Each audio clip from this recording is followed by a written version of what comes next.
Dans les archives secrètes de l'hôpital de Montpellier, un carnet relié de cuir noir porte cette inscription. 13 années de salut par la douleur. Journal des Sœurs Genin, 1867-1880. À l'intérieur, 87 noms d'hommes rayés d'une encre rouge sang, accompagnés d'une seule annotation répétée comme une litanie. Libéré. Mais avant de comprendre comment 4 femmes ont pu orchestrer près de 80 décès sans jamais être inquiétées, il faut remonter aux origines de leur folie. Tout commence dans les brumes glaciales de l'Alsace, en 1832, avec un homme dont le nom allait être effacé de tous les registres médicaux officiels. Un homme qui transformerait l'amour paternel en laboratoire de la souffrance humaine. L'Alsace de 1832 vit encore sous le choc des transformations napoléoniennes. Les cicatrices des guerres de coalition marquent encore les paysages, tandis que les villages tentent de retrouver leur prospérité d'antan. Dans cette région frontalière où se mélangent les influences germaniques et françaises, les anciennes familles nobles tentent de retrouver leur prestige perdu, tandis que la bourgeoisie montante investit massivement dans l'industrie textile naissante qui transforme le visage de l'Alsace. Le petit bourg de Ribeauvillé, niché au cœur du vignoble alsacien, compte alors à peine 800 âmes. Ces maisons à colombages aux toits pentus abritent principalement des vignerons, des artisans et quelques négociants enrichis par le commerce du vin.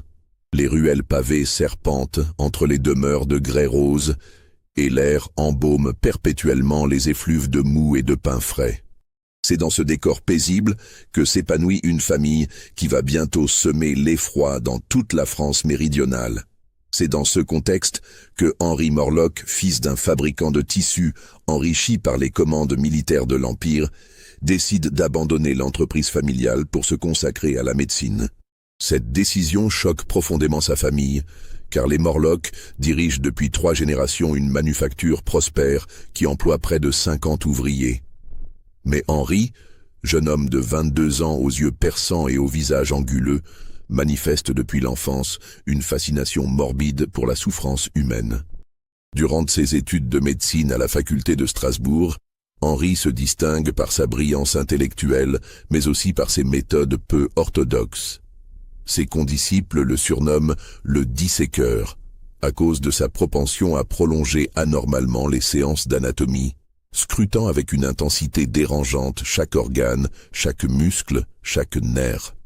Ses professeurs, impressionnés par ses connaissances théoriques, s'inquiètent néanmoins de son approche trop détachée de la condition humaine. Diplômé de la faculté de Strasbourg avec les honneurs en 1834, Morlock s'installe dans le petit bourg de Ribeauvillé l'année suivante.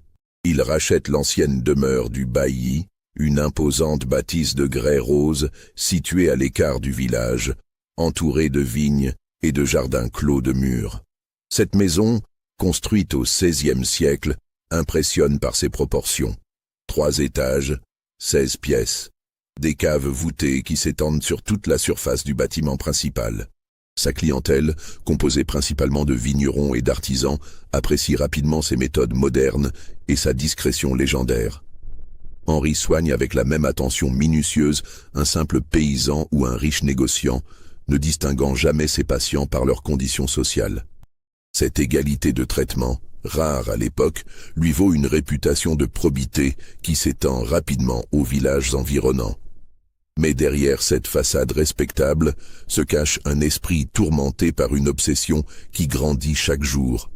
Comprendre les mécanismes de la douleur et du conditionnement humain. Dans ces caves, Henri aménage progressivement un laboratoire secret où il mène des expériences sur de petits animaux, testant les effets de diverses substances, étudiant les réactions à la souffrance, élaborant des théories sur la manipulation psychologique. Ses journaux personnels, découverts bien plus tard, révèlent l'évolution de sa pensée. La douleur n'est pas l'ennemi de l'homme, elle est son professeur le plus efficace. Celui qui maîtrise la douleur d'autrui détient le pouvoir de façonner les âmes. La médecine traditionnelle soigne les corps. Moi, je veux guérir les esprits en leur enseignant la vraie nature de l'existence. En 1835, Henri épouse Margot Kessler, fille cadette d'un notable local enrichi par le commerce du bois. Cette union, arrangée selon les traditions alsaciennes, unit deux fortunes, mais aussi deux tempéraments totalement opposés. Margot, jeune femme de 19 ans aux cheveux blonds et aux yeux bleus, incarne la douceur et la piété traditionnelle de la bourgeoisie provinciale. Henri, de 6 ans son aîné, représente l'intellectualisme froid et calculateur de la nouvelle génération médicale. Les premiers mois de mariage révèlent rapidement l'incompatibilité profonde des époux. Margot, élevée dans l'idée que le bonheur conjugal naît de l'affection mutuelle et de la complicité, découvre avec effroi que son mari la considère davantage comme un objet d'étude que comme une compagne. Henri observe ses réactions, note ses habitudes, analyse ses peurs avec la même méticulosité qu'il apporte à l'examen de ses patients. Quand Margot tombe enceinte en 1840, après 5 années de mariage marquées par une froideur croissante, Henri manifeste pour la première fois un intérêt passionné pour sa femme. Mais cet intérêt ne procède d'aucun sentiment paternel. Il voit dans cette grossesse multiple 4 filles, ce qui constitue un phénomène rarissime à l'époque, une opportunité scientifique exceptionnelle qui ne se représentera peut-être jamais. Durant les mois qui précèdent l'accouchement, Henri transforme progressivement sa demeure en véritable laboratoire d'observation comportementale.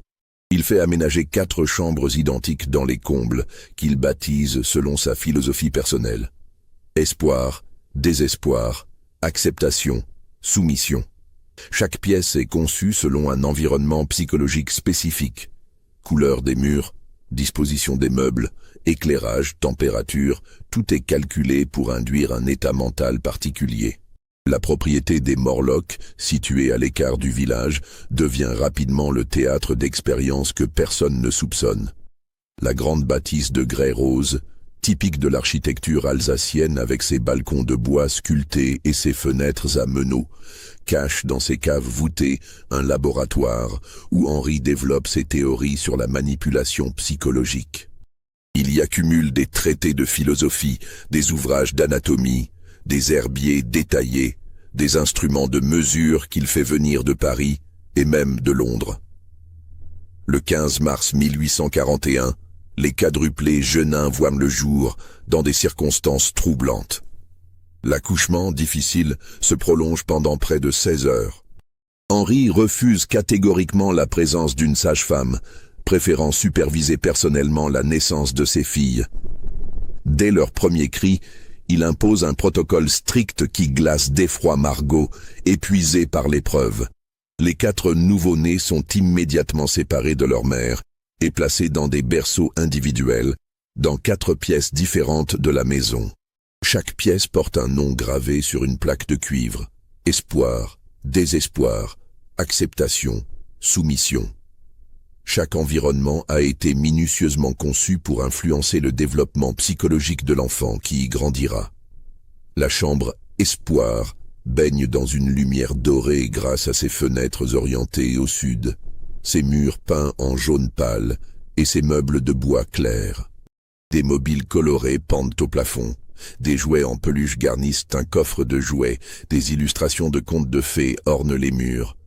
À l'opposé, la chambre Désespoir plonge dans une pénombre perpétuelle.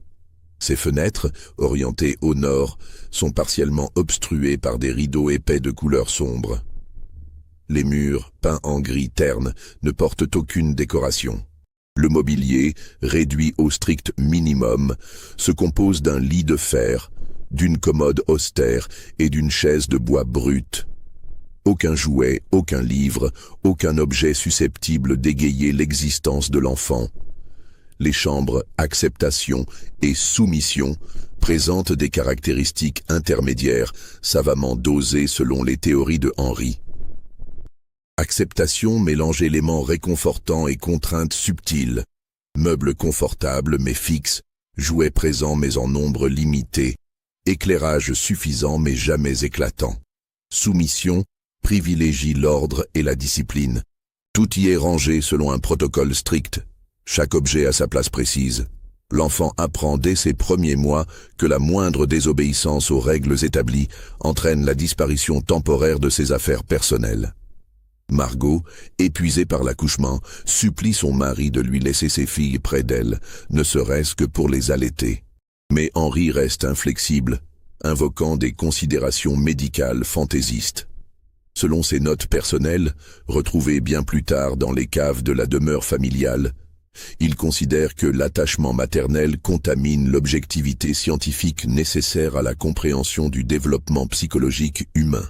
Pour étudier les mécanismes profonds de l'adaptation, il faut éliminer toutes les variables parasites, y compris l'amour parental. Pour nourrir ses filles, Henri engage 4 nourrices différentes, une pour chaque enfant. Ces femmes, choisies selon des critères précis, incarnent des tempéraments opposés. L'une, joviale et affectueuse, s'occupe de Nora dans la chambre Espoir. Une autre, taciturne et froide, allait Iris dans Désespoir. Les 2 dernières, aux personnalités plus neutres, nourrissent Mira et Esther dans leurs environnements respectifs. Le médecin met en place un système d'éducation qu'il nomme « pédagogie de la résilience ». Chaque fille grandit dans un environnement différent, soigneusement contrôlé selon les théories paternelles. Cette expérience, d'une cruauté raffinée, vise à déterminer dans quelle mesure l'environnement influence la formation de la personnalité humaine. Les années passent, et les habitants de Ribeauvillé s'habituent progressivement aux étrangetés de la famille Morlock. Les 4 filles, maintenant âgées de 5 ans, demeurent invisibles aux yeux du village. Henri prétend qu'elles souffrent d'une faiblesse constitutionnelle héréditaire qui nécessite un isolement protecteur. Cette explication, plausible à une époque où la médecine infantile reste balbutiante, satisfait la curiosité des villageois sans éveiller de soupçons particuliers. En réalité, les 4 fillettes développent des personnalités diamétralement opposées, exactement comme Henri l'avait prévu. Nora, élevée dans l'environnement Espoir, grandit en enfant confiante et optimiste, mais aussi naïve et incapable de percevoir les intentions malveillantes d'autrui. Iris, conditionnée par l'atmosphère Désespoir, développe une mélancolie profonde qui la pousse à chercher constamment les signes de souffrance chez les autres. Mira, formée dans Acceptation, apprend à anticiper les attentes d'autrui avec une précision troublante, développant une capacité d'adaptation qui confine à la manipulation. Esther, éduquée dans Soumission, se soumet instinctivement à toute forme d'autorité, exécutant les ordres sans jamais les questionner.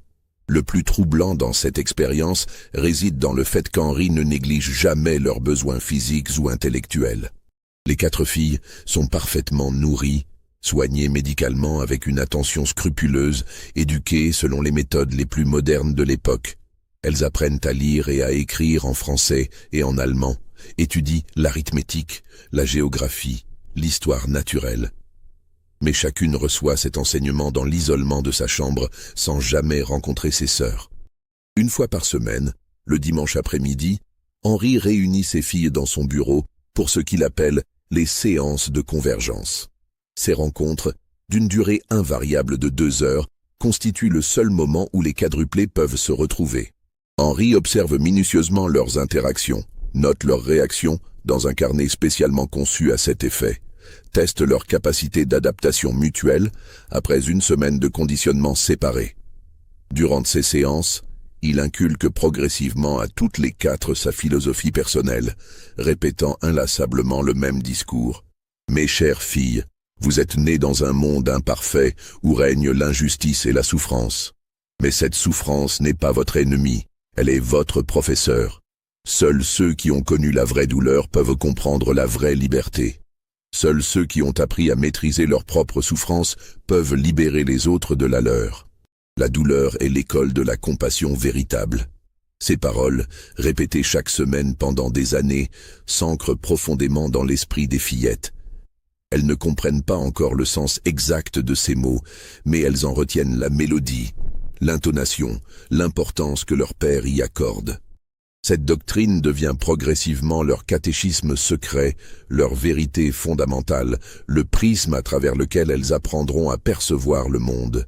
Margot, témoin impuissante de ces expériences, sombre progressivement dans une folie douce qui l'isole du reste de la maisonnée. Privée de ses filles, interdite de contact avec elles, elle passe ses journées à errer dans les couloirs de la grande demeure comme une âme en peine. Henri lui a assigné une chambre dans l'aile est de la maison, loin des appartements des enfants, et lui interdit formellement de s'approcher des 4 chambres expérimentales. Les rares fois où Margot tente de violer ses consignes, Henri la ramène fermement dans ses quartiers, lui rappelant d'une voix glaciale que l'intervention émotionnelle d'une mère déstabilisée pourrait compromettre des années de travail scientifique. Pour justifier cette séparation auprès des domestiques, il prétend que Margot souffre de mélancolie post-maternelle chronique et que le contact avec ses enfants risquerait d'aggraver son état. En 1845, Margot tente une évasion désespérée. Par une nuit de novembre, elle parvient à sortir de la demeure et à gagner les écuries où elle selle un cheval. Son plan consiste à rejoindre Colmar, où vit sa sœur aînée, et à alerter les autorités sur les agissements de son mari. Mais Henri, alerté par un domestique, la rattrape avant qu'elle n'atteigne la grande route. À son retour forcé, Henri prend une décision drastique. Il fait interner sa femme dans sa propre maison, la présentant au village comme souffrant de délire de persécution avec tendance fugueuse. Il fait installer des barreaux aux fenêtres de la chambre de Margot et confie sa surveillance à Berthe, une gouvernante dévouée qui ne questionne jamais les ordres de son maître. Désormais prisonnière dans sa propre demeure, Margot ne peut que regarder ses filles grandir selon les plans de leur père, impuissante à modifier le cours des événements. Cette captivité achève de détruire sa raison, et elle commence à tenir des discours incohérents qui confortent Henri dans sa décision de l'isoler. Quand les quadruplés atteignent l'âge de 10 ans, Henri entre dans la phase suivante de son expérience. Il estime que leurs personnalités de base sont désormais suffisamment fixées pour supporter l'exposition au monde extérieur sans risquer de compromettre son travail. Il commence donc à les emmener, une par une, observer les réalités sociales du village et des environs. Ces sorties éducatives, soigneusement orchestrées, font partie d'une phase avancée de l'expérimentation paternelle. Henri emmène ses filles observer des familles en détresse. Femmes battues par leur mari, épouses négligées, veuves dans le besoin, orphelins abandonnés.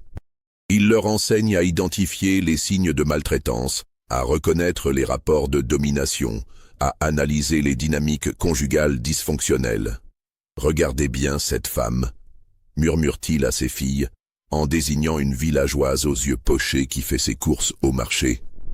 Son mari boit et la frappe régulièrement.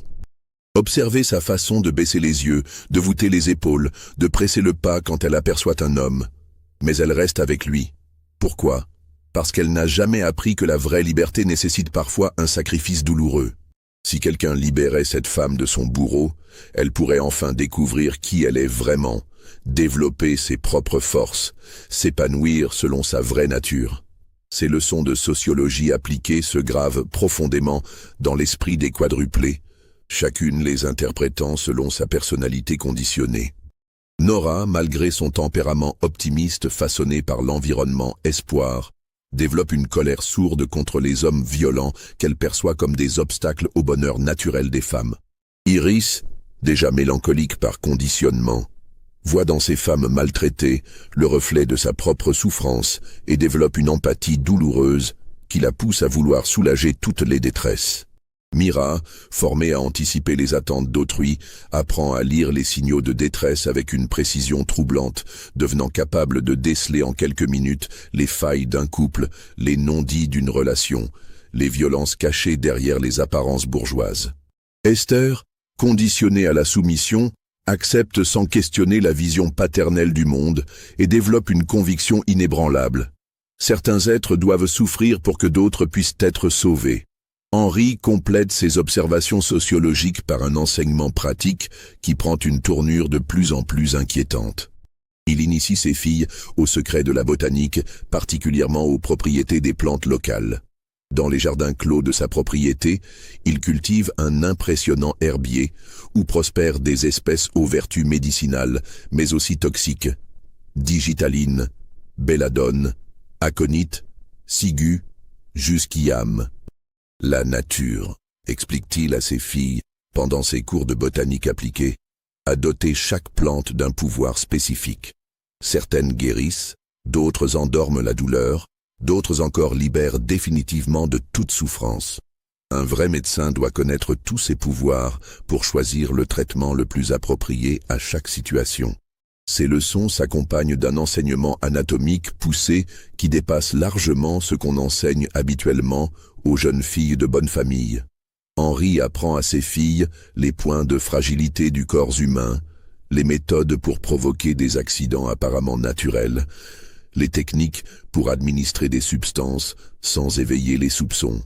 Officiellement, il prépare ses filles à devenir ses assistantes médicales, ce qui justifie ses connaissances inhabituelles. Officieusement, il forge 4 instruments parfaitement adaptés à sa vision du monde.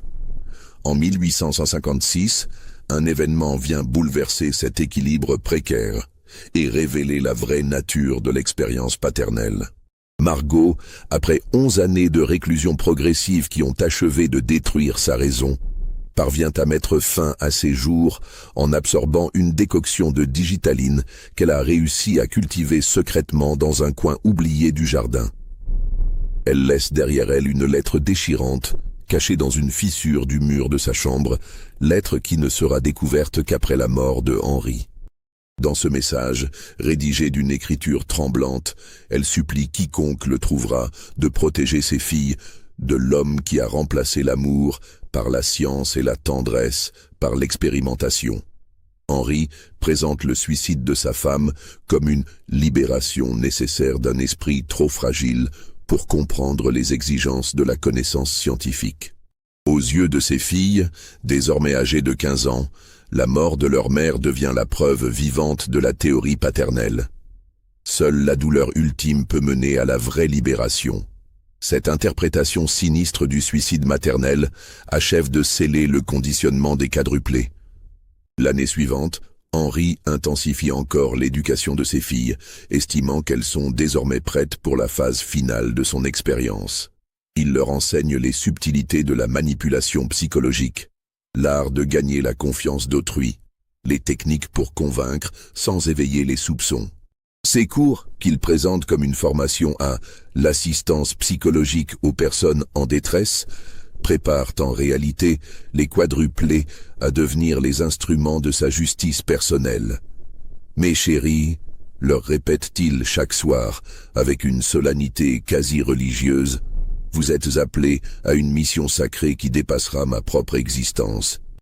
Dans ce monde imparfait, trop de femmes souffrent en silence, prisonnières d'unions destructrices. Trop d'hommes abusent de leur pouvoir, transforment l'amour en oppression, le mariage en esclavage. Mais vous, grâce à l'éducation que je vous ai donnée, vous aurez les connaissances et la force morale nécessaires pour rétablir l'équilibre naturel.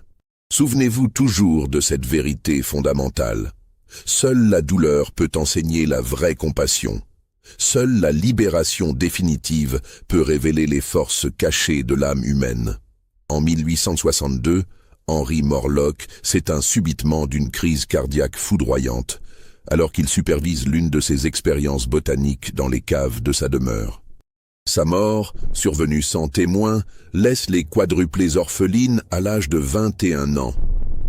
Les villageois de Ribeauvillé, secrètement soulagés de voir disparaître ce personnage énigmatique qui les mettait mal à l'aise, pensent naïvement que les 4 sœurs vont enfin pouvoir mener une existence normale. Ils ignorent qu'à 21 ans, Nora, Iris, Mira et Esther ont été façonnées avec une précision diabolique pour devenir les instruments d'une justice qu'elles croient divine. 20 années de conditionnement méthodique ont transformé 4 nouveau-nés innocentes en machines psychologiques parfaitement adaptées à la vision paternelle du monde. Après les funérailles sobres de Henri Morlock, célébrées dans l'indifférence générale du village, les quadruplés découvrent le véritable testament de leur père. Au-delà des biens matériels considérables, la demeure familiale, les vignobles, les investissements financiers, Henri leur lègue une mission explicite qui dépasse leur propre existence. Mes filles bien-aimées, l'œuvre commencée ne doit pas s'arrêter avec ma mort. Vous avez reçu l'éducation nécessaire pour identifier les femmes emprisonnées par des unions destructrices. Votre devoir sacré consiste à les libérer de leur chaîne, même si cette libération exige des sacrifices que la société ne comprendra jamais. L'histoire vous remerciera, car vous aurez contribué à l'évolution de l'humanité vers un monde plus juste. Ce testament s'accompagne d'un guide pratique d'une précision terrifiante.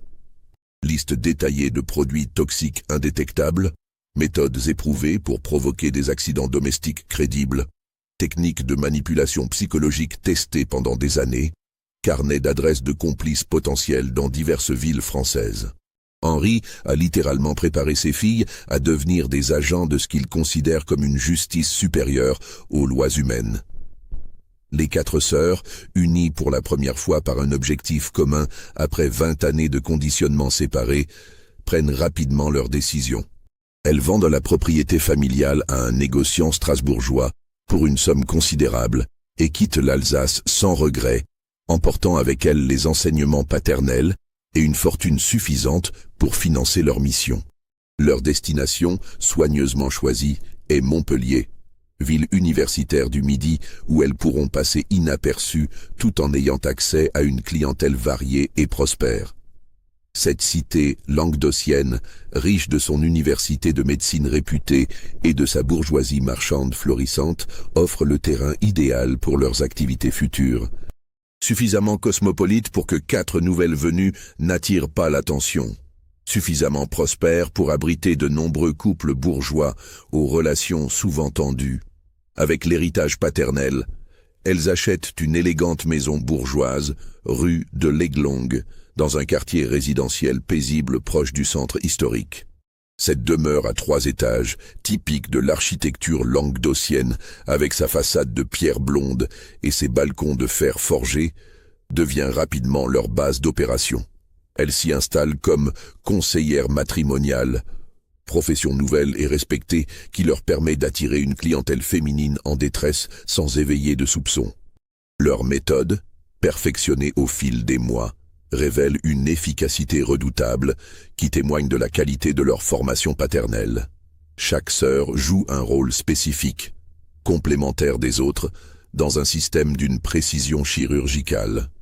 Nora, formée dans l'environnement espoir et naturellement optimiste, se charge d'attirer les clientes par sa bonté apparente et son écoute attentive.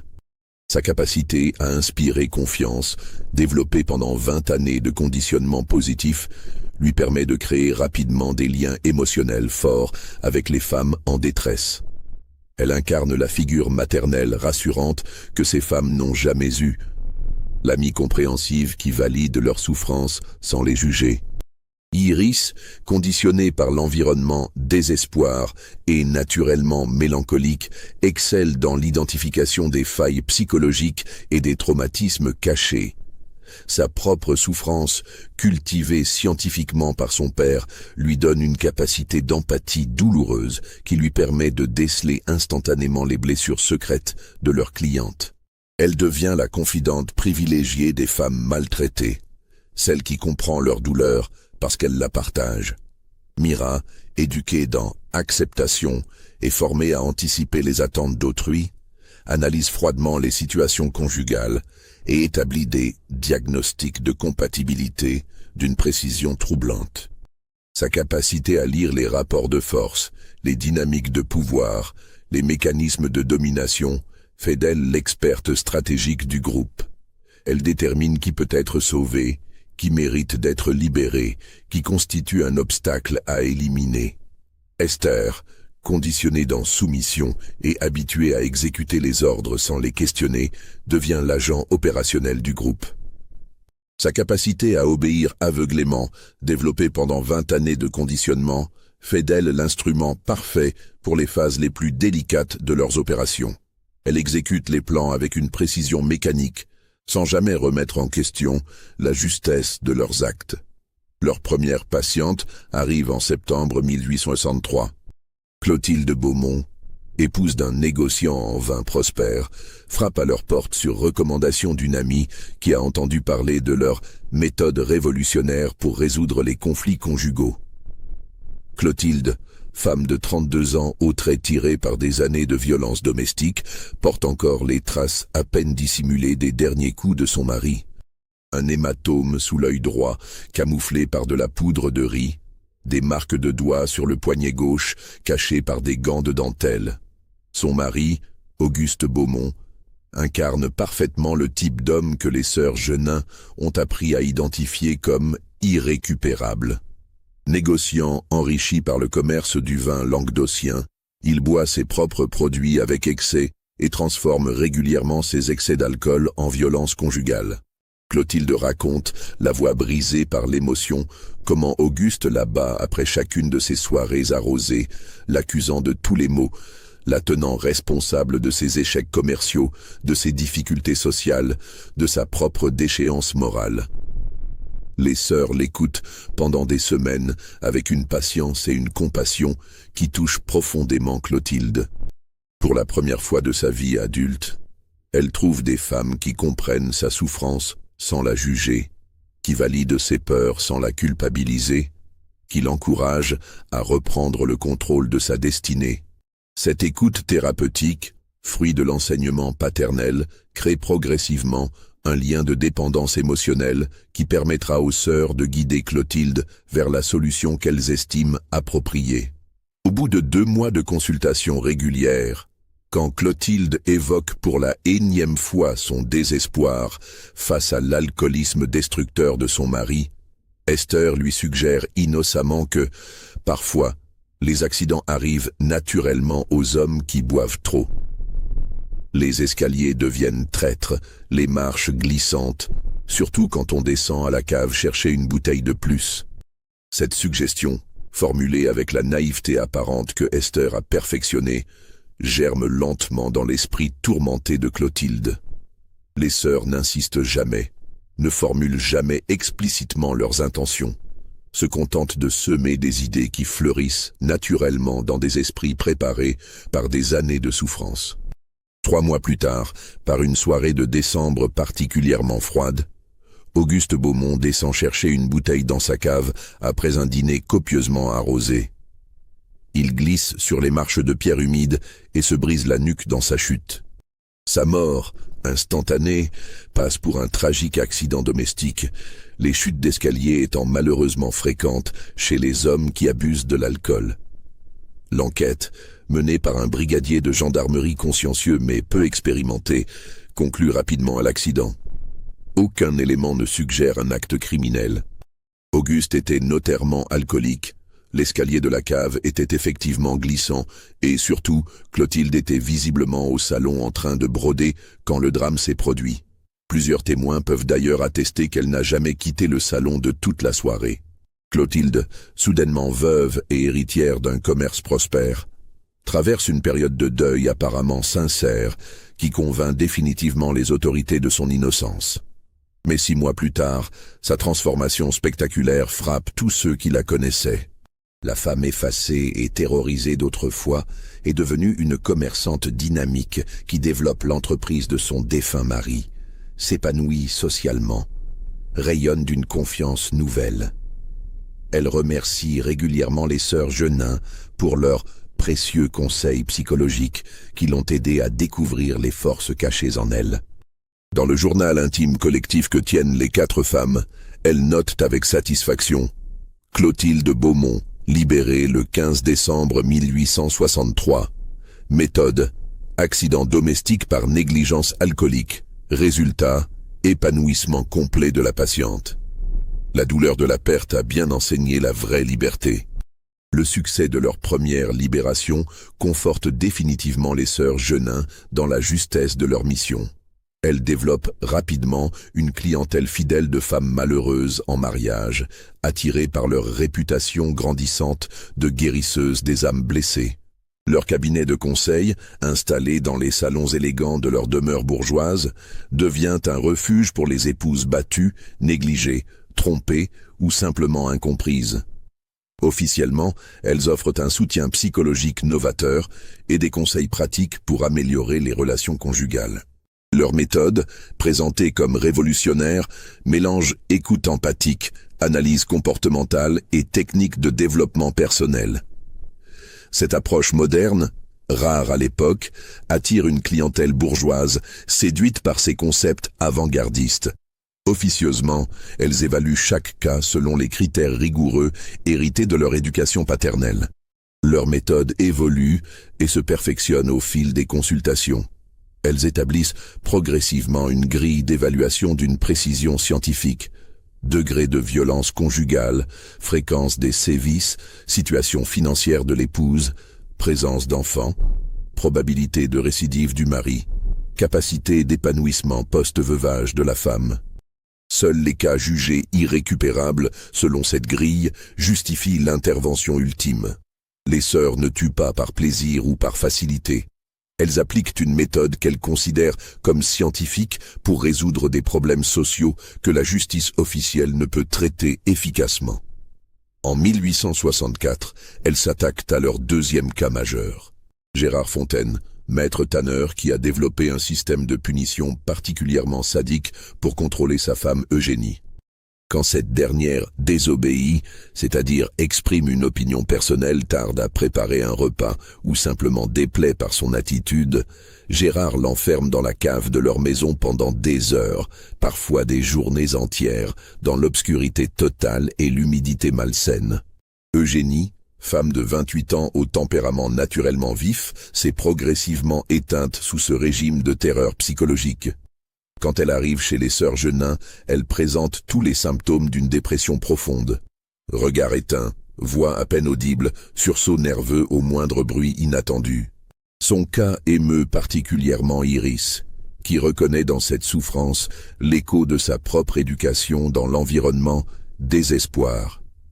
Les sœurs passent 3 mois à reconstruire la confiance d'Eugénie, à lui redonner foi en sa propre valeur, à lui enseigner qu'elle mérite mieux que cette existence de prisonnière. Parallèlement, elles étudient minutieusement les habitudes de Gérard Fontaine, ses points faibles, ses routines quotidiennes. Leur plan, d'une simplicité redoutable, exploite la gourmandise notoire du tanneur et ses connaissances limitées en botanique. Iris, devenue experte en plantes toxiques grâce à l'éducation paternelle, guide soigneusement Eugénie dans la cueillette de champignons forestiers. Elle lui enseigne à distinguer les espèces comestibles des variétés mortelles, tout en présentant cette éducation comme un moyen pour Eugénie de reprendre le contrôle de sa cuisine et de surprendre agréablement son mari. Le plan des sœurs repose sur une connaissance parfaite de la psychologie humaine. Elles ne demandent jamais explicitement à Eugénie d'empoisonner son mari. Elles se contentent de lui fournir les connaissances nécessaires et de créer les conditions psychologiques pour que la décision semble venir naturellement d'Eugénie elle-même. Votre mari apprécie tant les plats raffinés, suggère innocemment Iris pendant une leçon de mycologie. Ces champignons que nous avons cueillis aujourd'hui, par exemple, ont un goût si délicat qu'ils transformeraient n'importe quel repas en festin. Bien sûr, il faut faire attention à ne pas les confondre avec leurs cousins toxiques, mais vous avez maintenant l'œil pour les distinguer. Un mois plus tard, Gérard Fontaine meurt dans d'atroces souffrances après avoir consommé une omelette aux champignons préparée par sa femme. L'enquête conclut à un empoisonnement accidentel par confusion de champignons, erreur malheureusement courante à l'époque où les connaissances mycologiques du grand public restent approximatives. Eugénie, folle de douleur selon les témoins, hérite de la tannerie et devient rapidement l'une des femmes d'affaires les plus respectées de Montpellier. Sa transformation spectaculaire de femme brisée en entrepreneur prospère confirme une fois de plus aux sœurs Genin la justesse de leur méthode. L'année suivante, c'est au tour d'Antoine Mercier, marchand de grains, qui battait sa femme enceinte sous prétexte qu'elle portait peut-être l'enfant d'un autre. Les sœurs orchestrent sa noyade accidentelle dans un puits de sa propriété rurale exploitant sa tendance à inspecter seul ses installations par temps de brouillard. Puis vient le tour de Louis Girard, qui prostituait discrètement sa propre épouse pour payer ses dettes de jeu contractées dans les tripots clandestins de Montpellier. Un incendie accidentel consume sa maison pendant son sommeil, causé officiellement par une chandelle mal éteinte dans son bureau où il avait l'habitude de boire jusqu'à l'inconscience. Chaque décès est soigneusement planifié pour paraître accidentel, exploitant les faiblesses et les habitudes autodestructrices des victimes. Les sœurs n'agissent jamais directement. Elles se contentent d'orchestrer les circonstances et de préparer psychologiquement les épouses à participer à leur propre libération. Mais leur succès grandissant commence à attirer l'attention des autorités locales. En 1867, le commissaire Alphonse Durand, homme méticuleux et observateur récemment nommé à Montpellier, remarque une coïncidence statistique troublante. Depuis l'installation des conseillères matrimoniales, rue de l'Aiguelongue, le nombre de décès accidentels d'hommes mariés a été multiplié par 4 dans la ville et ses environs. Cette observation, qui pourrait passer pour une simple coïncidence, intrigue suffisamment Durand pour qu'il commence à mener une enquête discrète. Ses premières investigations se heurtent à un mur de témoignages favorables. Toutes les veuves interrogées ne tarissent pas d'éloges sur les sœurs Genin, vantent leur bonté exceptionnelle, leurs conseils avisés, leur soutien inconditionnel dans les moments difficiles. Plus troublant encore pour le commissaire, les femmes libérées prospèrent invariablement après la mort de leur mari. Elles reprennent des commerces, s'épanouissent socialement, deviennent des piliers respectés de la communauté locale. Cette transformation systématique, si spectaculaire qu'elle semble presque miraculeuse, possède néanmoins une explication rationnelle que les sœurs Genin répètent à qui veut l'entendre. La douleur de la perte révèle les forces cachées de la femme. C'est un processus naturel de renaissance, une libération des énergies bridées par une relation destructrice. Le commissaire Durand comprend progressivement qu'il fait face à quelque chose de plus complexe qu'une simple série de meurtres crapuleux. Ces femmes ne tuent manifestement pas par cupidité, par vengeance personnelle ou par plaisir sadique. Elles tuent par conviction profonde, persuadées d'accomplir une œuvre de salut public qui dépasse les lois humaines.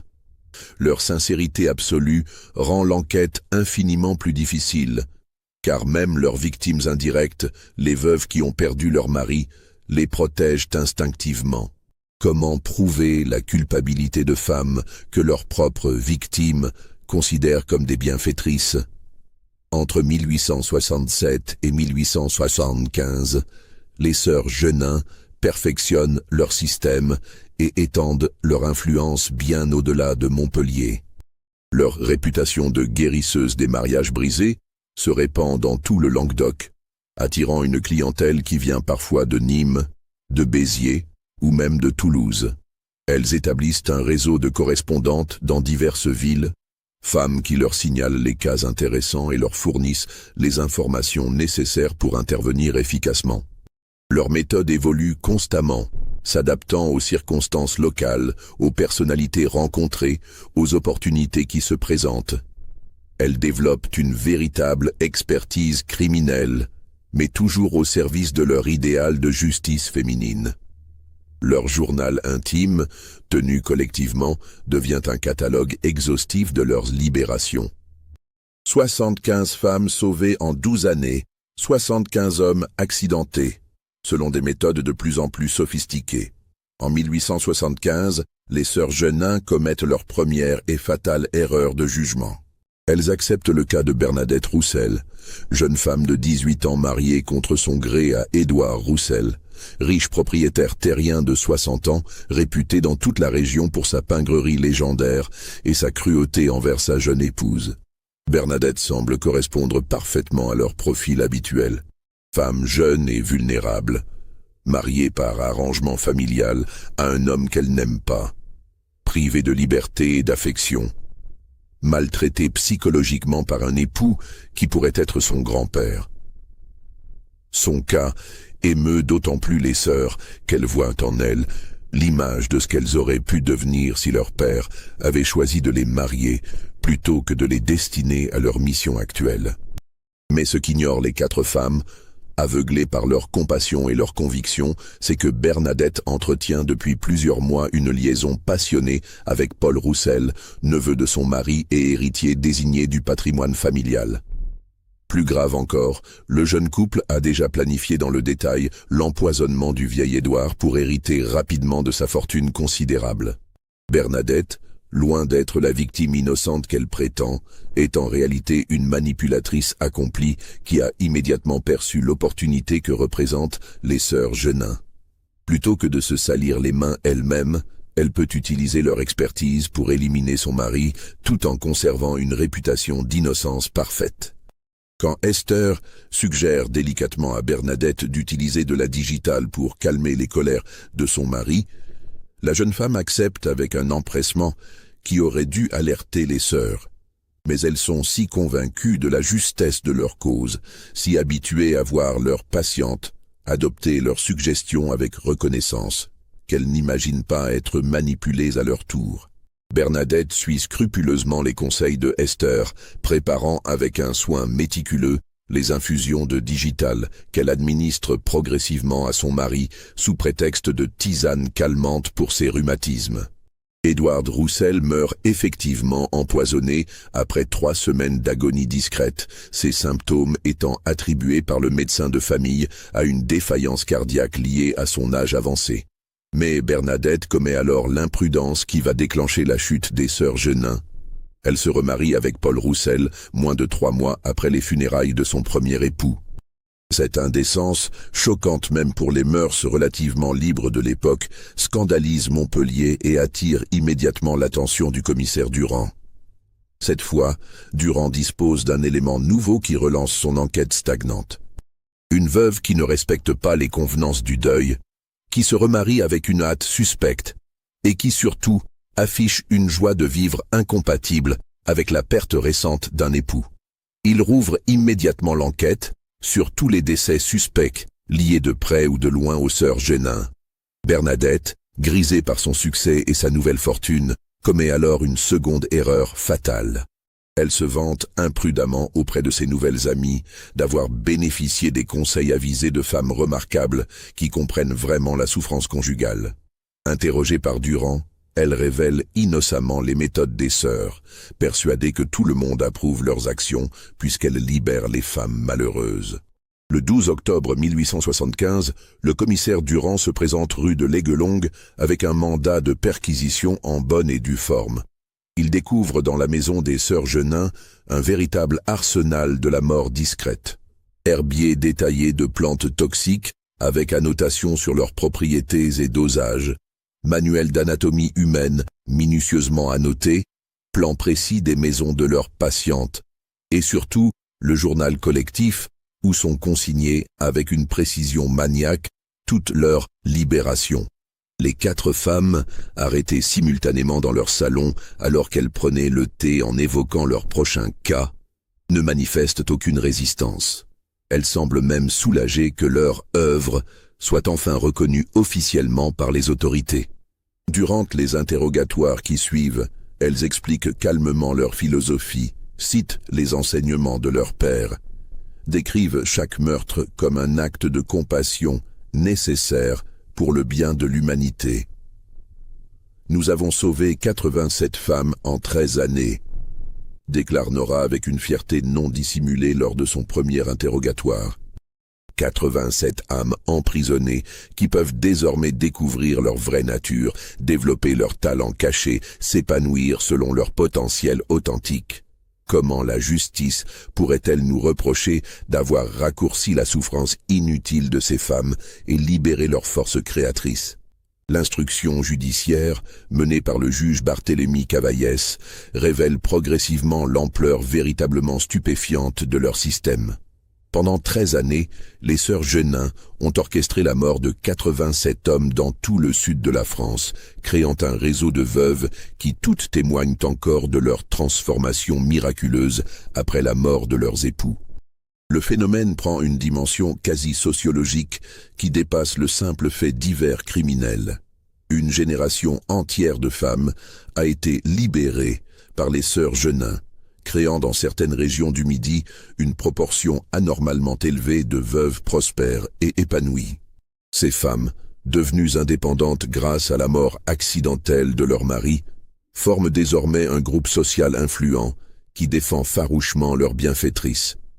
Le procès des sœurs Genin s'ouvre le 3 mars 1876 devant la cour d'assises de l'Hérault, dans une atmosphère de passion qui divise profondément l'opinion publique française.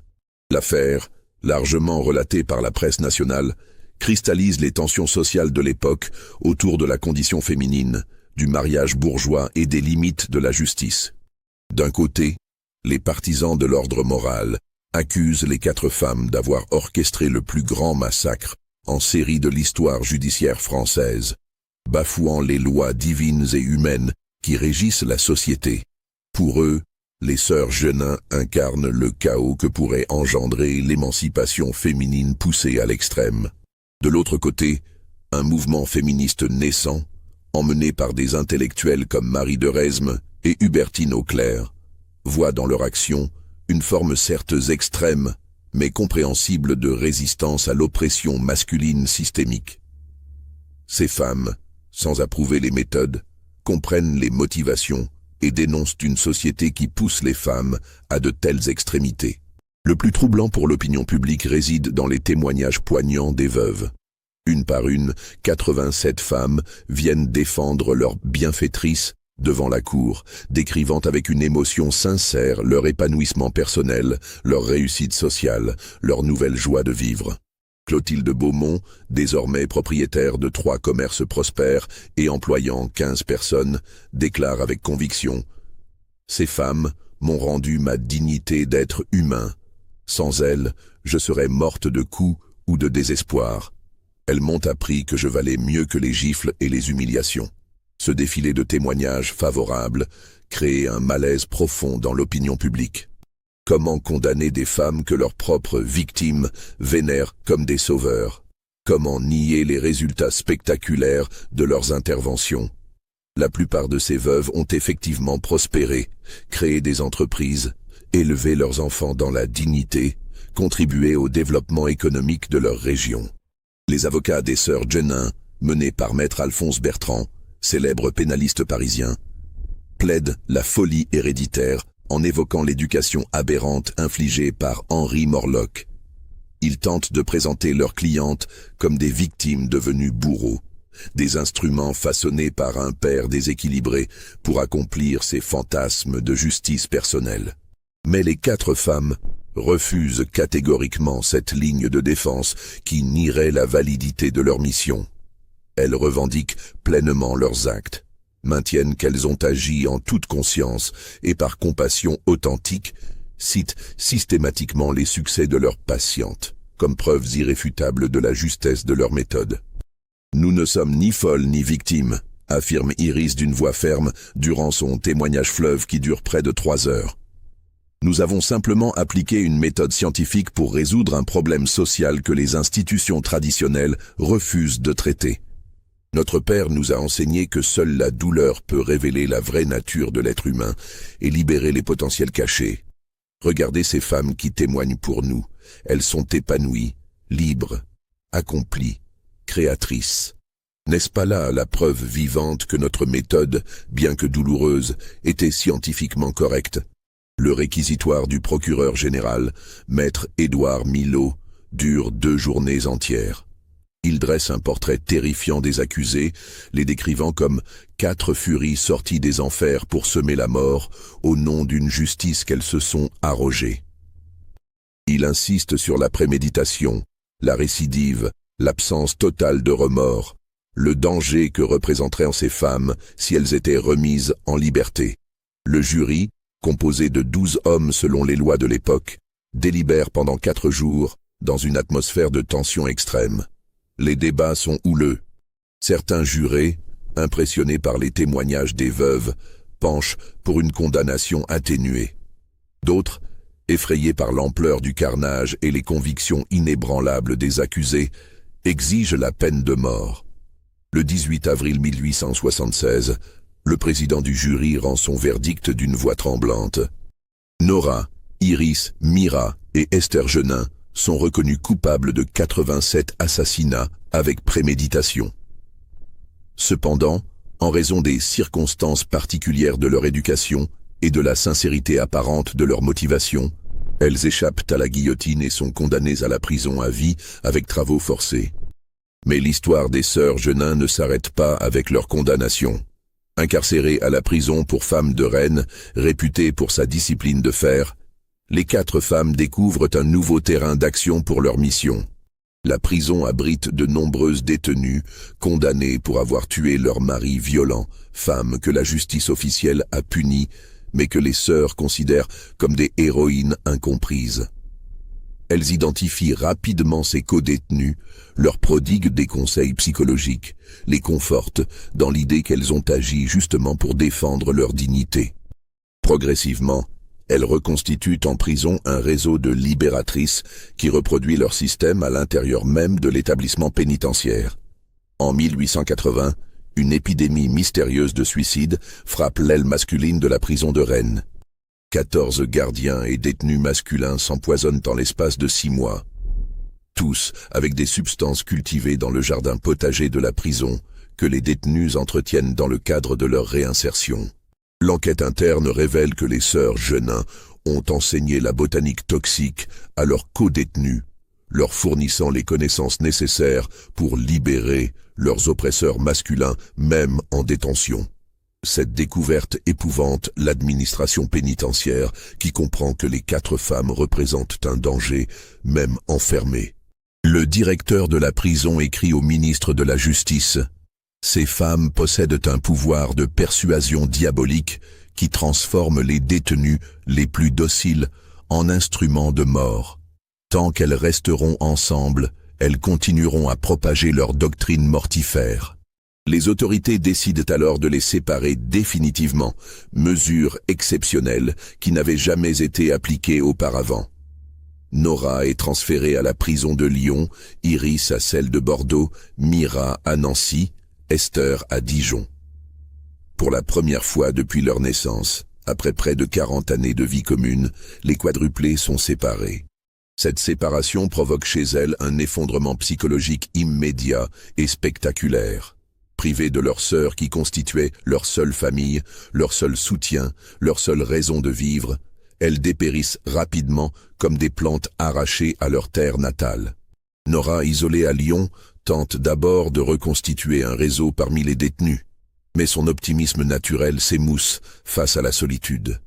Elle meurt en 1883 d'une mélancolie profonde qui l'a consumée en quelques mois, refusant de s'alimenter et passant ses journées immobiles face au mur de sa cellule. Iris la suit en 1884, officiellement emportée par la phtisie, mais les médecins de la prison notent qu'elle semble avoir perdu toute volonté de vivre. Ces derniers mots, rapportés par l'aumônier, sont « Je rejoins mes sœurs, notre œuvre continuera sans nous ». Mira s'éteint en 1885, après avoir refusé de s'alimenter pendant des mois, malgré les efforts du personnel médical pour la maintenir en vie. Elle passe ses derniers jours à écrire frénétiquement dans un carnet que lui a fourni l'aumônier, rédigeant ce qui ressemble à un manuel de formation pour futures libératrices. Ce document, confisqué après sa mort, sera détruit sur ordre du ministère de la Justice. Esther, la dernière survivante et celle qui avait toujours obéi sans questionner, végète à Dijon jusqu'en 1889. Privée de ses sœurs qui lui donnaient un sens et une direction, elle semble perdre sa capacité même à exister de manière autonome. Elle meurt un matin d'hiver, trouvée dans sa cellule dans une position fétale, comme si elle tentait de retrouver la chaleur de ses sœurs perdues. Leurs corps sont inhumés dans des fosses anonymes de 4 prisons différentes. Leurs noms rayés des registres officiels sur ordre du ministère de l'Intérieur. Un décret secret ordonne même la destruction de tous les documents officiels relatifs à leur procès, exception faite d'un exemplaire conservé dans les archives secrètes du ministère de la Justice. Mais l'héritage des sœurs Genin perdure bien au-delà de leur mort physique. Les 87 veuves qu'elles ont libérées continuent de prospérer dans tout le Midi, créent des entreprises florissantes, élèvent leurs enfants dans l'indépendance et la dignité. deviennent des modèles de réussite féminine qui inspirent les générations suivantes. Plus troublante encore, ces femmes transmettent à leurs filles une philosophie de vie directement inspirée des enseignements des sœurs Genin. Elles leur apprennent qu'une femme ne doit jamais accepter la violence ou l'humiliation, qu'elle a le droit de se défendre par tous les moyens nécessaires, que parfois la libération définitive constitue le seul remède à une oppression systémique. En 1895, soit 15 ans après la mort de la dernière sœur Genin, un phénomène étrange commence à intriguer les statisticiens du ministère de l'Intérieur. Les filles des veuves libérées par les sœurs commencent à leur tour à devenir veuves dans des circonstances suspectes. Comme si l'enseignement des 4 femmes s'était transmis d'une génération à l'autre, créant une lignée de femmes convaincues que la mort de leurs époux violents ou négligents constituait un acte de légitime défense préventive parfaitement justifié. Cette transmission générationnelle des méthodes Genin prend une ampleur qui alarme secrètement les autorités. Entre 1895 et 1920, les archives de la police judiciaire française conservent trace de cette épidémie de veuvage précoce qui touche spécifiquement les départements du Midi. Plus de 200 hommes meurent dans des circonstances accidentelles suspectes, tous mariés à des filles ou petites-filles des anciennes patientes des sœurs Genin. Mais les enquêtes n'aboutissent jamais. Comment prouver l'existence d'un complot orchestré par des femmes mortes depuis des décennies? Comment établir un lien entre des accidents survenus dans des villes différentes, à des époques différentes, impliquant des familles qui ne se connaissent pas forcément entre elles? Le phénomène présente pourtant des constantes troublantes qui ne peuvent résulter du hasard.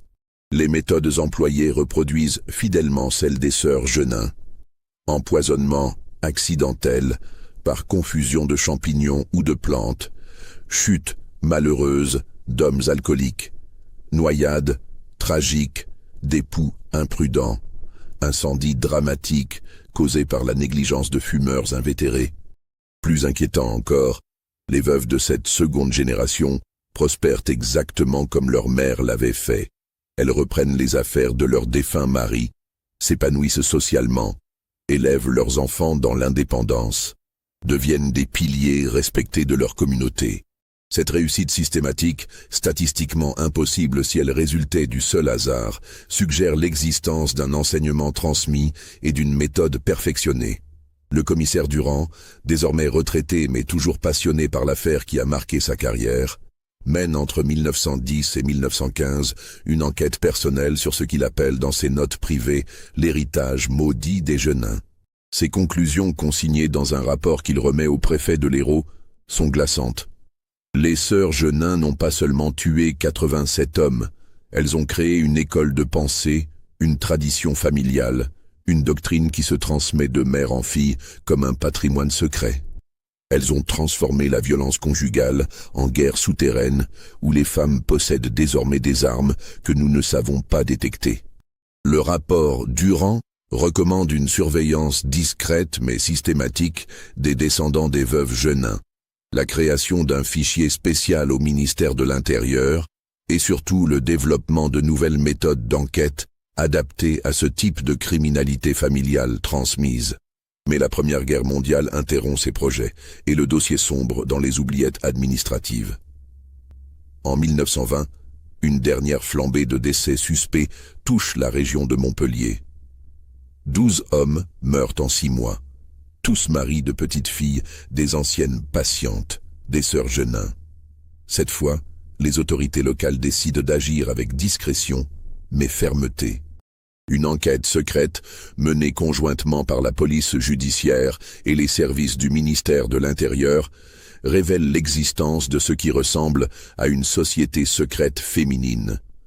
Les descendantes des veuves Genin se réunissent régulièrement, officiellement pour des cercles de soutien aux femmes en difficulté, mais en réalité pour perpétuer les enseignements de leurs aïeuls.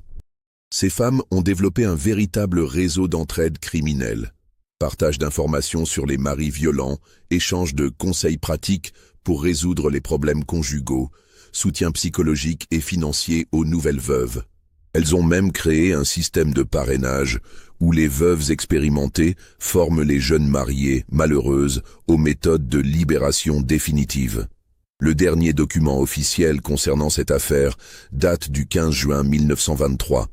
Il s'agit d'une note confidentielle du préfet de l'Hérault au ministre de l'Intérieur, recommandant la destruction immédiate et définitive de toutes les archives relatives aux sœurs Genin et à leurs descendantes, pour préserver l'ordre public et éviter de donner des idées à d'éventuelles imitatrices dans d'autres régions de France. Cette recommandation est suivie des faits. Tous les dossiers sont officiellement détruits. Les témoins survivants sont priés de garder le silence. Les familles concernées sont discrètement surveillées pendant quelques années, puis oubliées. L'affaire Genin disparaît des mémoires officielles comme si elle n'avait jamais existé. Pourtant, aujourd'hui encore, dans certains villages reculés du Languedoc et de la Provence, les vieilles femmes murmurent parfois cette phrase mystérieuse quand elles voient une épouse maltraitée. Il faudrait qu'elle rencontre les bonnes sœurs de Montpellier. Peu de gens comprennent cette référence énigmatique, mais celles qui la comprennent savent qu'elle charrie un héritage lourd de violences justifiées par l'amour, de morts présentées comme libération, de justice féminine exercée dans l'ombre des lois masculines. Dans les archives secrètes du Vatican, un document daté de 1925 évoque une hérésie féminine du Midi français qui prêche la libération des femmes par l'élimination de leurs oppresseurs. Le rapport, signé par un nonce apostolique en mission dans le sud de la France, recommande une surveillance discrète mais vigilante de certaines familles suspectes de perpétuer des pratiques contraires à la morale chrétienne et à l'ordre divin du mariage. Car telle fut peut-être la vraie tragédie des sœurs Genin. Elles ont tué par compassion authentique, empoisonné par bonté sincère, orchestré 87 meurtres au nom de l'amour maternel qu'elles n'avaient jamais reçu de leurs propres parents. Formatées dès l'enfance par un père qui avait remplacé l'affection par l'expérimentation scientifique, elles ont reproduit ces méthodes de conditionnement en croyant sincèrement les subvertir au profit des femmes opprimées. Henri Morlock voulait comprendre les mécanismes profonds de la douleur et du conditionnement psychologique pour faire progresser la science médicale. Il a involontairement créé 4 instruments parfaits pour propager cette douleur à travers la société, persuadés jusqu'à leur dernier souffle qu'ils dispensaient de la compassion et de la justice véritable. Leur histoire pose une question troublante qui résonne encore aujourd'hui. Peut-on justifier le mal au nom du bien? Peut-on accepter la violence comme moyen de lutter contre l'oppression? Les sœurs Genin ont sauvé 87 femmes de mariages destructeurs, mais elles ont aussi créé 87 orphelins, détruit 87 familles, établi un précédent dangereux pour les générations futures. Elles incarnent ce paradoxe tragique de l'être humain. La capacité à commettre les pires atrocités avec les meilleures intentions, à transformer l'amour en haine, la compassion en cruauté, la justice en vengeance. Leur sincérité absolue les rend peut-être plus effrayantes que les criminels ordinaires, car elles prouvent que les convictions les plus pures peuvent engendrer les actes les plus terribles. Dans les caves de l'ancienne demeure Morlock, rachetée en 1925 par un antiquaire strasbourgeois, on a retrouvé en 1987 une caisse contenant les derniers écrits de Henri. Parmi ces documents figure une lettre jamais envoyée, datée de 1861, soit 1 an avant sa mort. Dans ce texte troublant, le médecin semble prendre conscience de la monstruosité de son expérience. J'ai voulu créer des instruments de justice et je crains d'avoir forgé des armes de destruction. J'ai voulu libérer mes filles de la soumission féminine traditionnelle et je les ai peut-être enchaînées à une mission plus terrible que tous les mariages forcés. Si mes théories sont exactes, mes filles deviendront un jour des libératrices. Si elles sont fausses, j'aurais créé 4 monstres convaincus de leur propre vertu. Cette lucidité tardive de Henri Morlock ajoute une dimension supplémentaire à la tragédie des sœurs Genin. Leur père avait peut-être compris, avant de mourir, qu'il les condamnait à une existence de violence perpétuelle. Mais il était trop tard pour réparer les dégâts de 20 années de conditionnement méthodique.